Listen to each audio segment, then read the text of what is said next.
You ever have one of those days? It's going great, you're feeling good, and then, bam. One person, one sharp comment, a rude gesture, and the whole day just feels tainted.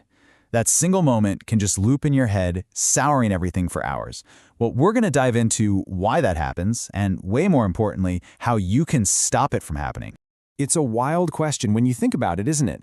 How can a few seconds of someone else's bad mood hijack our entire internal world? There's this pull, this instinct to fight back, to prove them wrong. Meet fire with fire. But what if the real power isn't in the fight at all? So look at this, because this is a really important distinction. We often get confused and think that reacting, yelling back, arguing is strength. That's how we win. But what if true power, your power, is actually on the other side of this slide, in choosing your own peace, your stillness, and basically taking your control right back from them? I've got a short parable that illustrates this perfectly. Our story is about a blacksmith, a guy who was convinced his strength was in his hammer, in his power to strike, but he was about to find out that his real power was in his shield.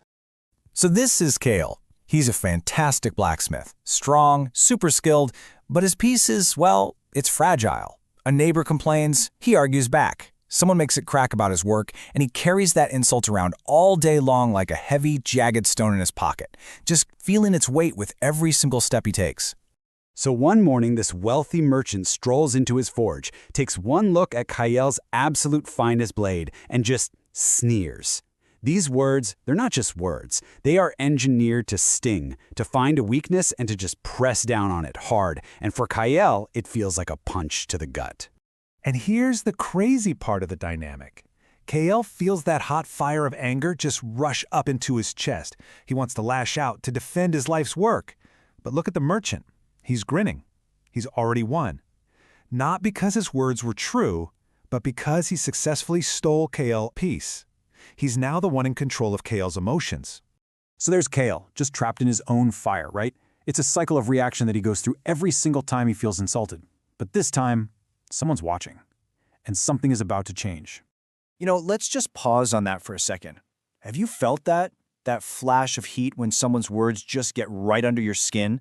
It's exactly like a thorn. The insult itself is the thorn, but we're the ones who keep pressing it into our own skin, making it hurt long, long after that moment is over. So, after the merchant leaves, an old master who is watching in the corner quietly speaks up. And this is the line that changes everything. He says to Kael, his words were just noise, yet you are still holding the heat. The problem wasn't the insult. The problem was that Kael was choosing to keep the anger alive and burning. And so the master offers Kael a totally new way to see the world, not through the fire of reaction, but through a couple of simple, powerful analogies, the clarity of water and the weight of stones.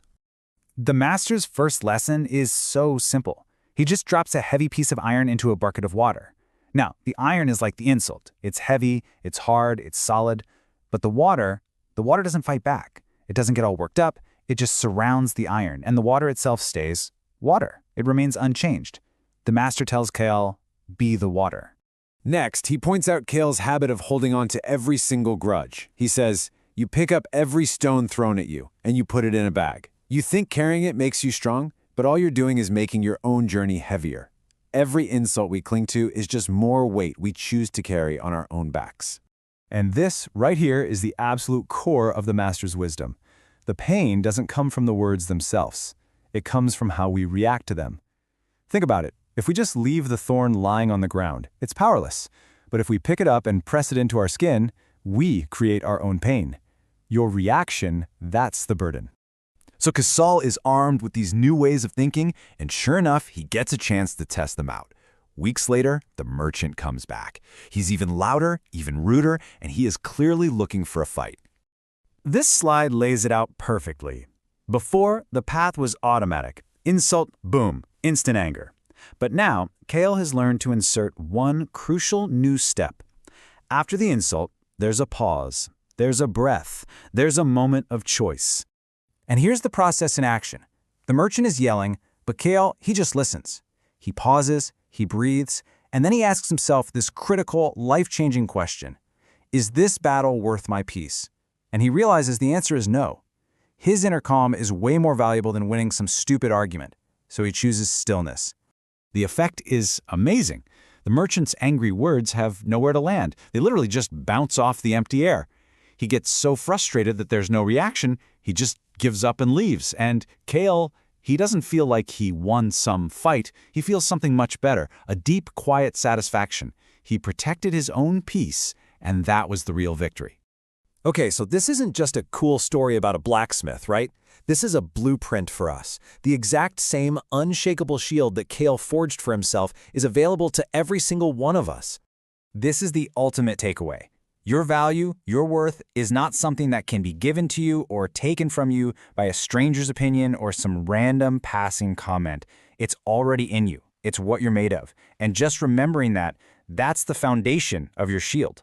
And to make this really practical for you, here's a simple practice you can try tonight. Before you go to sleep, just bring to mind one negative comment or one little moment from your day. I want you to visualize it as a real physical stone in your hand. Feel its weight. Then say to yourself out loud or in your head, "This stone is not mine. I release it." And in your mind's eye, see yourself opening your hand, placing that stone on the ground, and walking away, feeling lighter.